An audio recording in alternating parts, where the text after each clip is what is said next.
ఈ భూమి మీద జన్మించిన ప్రతి ఒక్కరూ మరణించాల్సిందే. ఆదికాండం 5వ అధ్యాయమును మనం గమనిస్తే ఈ అధ్యాయములో మృతి పొందెను అనే పదం తరచుగా కనబడుతుంది. కాబట్టి ఈ అధ్యాయంలో చెప్పబడిన ఈ పదము మనకు ఏమి నేర్పిస్తుంది అని ఆలోచన చేయాలి. ఈ అధ్యాయములో చెప్పబడిన ఈ పదము 3 విషయాలను తెలియజేస్తుంది. 1, మరణము అందరికీ వస్తుంది. మరణానికి ఎటువంటి భేదము లేదు. దేవుని చేత సృజించబడిన ఆదాము మరణించాడు. ఎవరి దగ్గర నుంచి అయితే ప్రార్థన ప్రారంభించబడిందో ఆ ఎనోషు కూడా మరణించాడు. అంటే మరణం ఎవరికైనా వస్తుంది.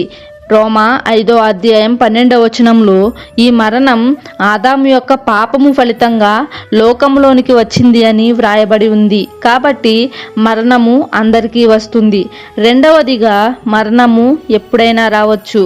ఈ అధ్యాయములో మరణించిన వారు వారి యొక్క విభిన్న వయసులలో మరణించారు. ఒకరు 930 సంవత్సరాలు, ఒకరు 905 సంవత్సరాలు, మరొకరు 895 సంవత్సరాలు, మరొకరు 775 సంవత్సరాలు బ్రతికారు.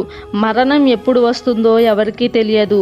యాకోబు 4వ అధ్యాయం 14వ వచనంలో రేపు ఏమి సంభవిస్తుందో మనకు తెలియదు అని వ్రాయబడి ఉంది. కాబట్టి మరణము ఎప్పుడైనా రావచ్చు. 3వదిగా మరణించక ముందే దేవునికి ఇష్టముగా జీవించాలి.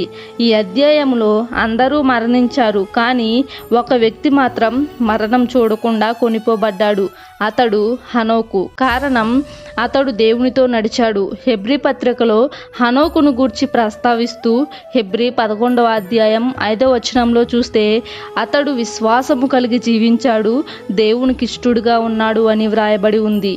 చివరిగా మరణం ఎప్పుడు వస్తుందో తెలియదు. శారీరక మరణాన్ని ఎవరూ తప్పించుకోలేరు. అయితే 2వ మరణం ఉంది, అది నిత్య నరకం. హనోకు వలె ఈ మరణాన్ని తప్పించుకోవాలంటే దేవుని యందు విశ్వాసం ఉంచాలి.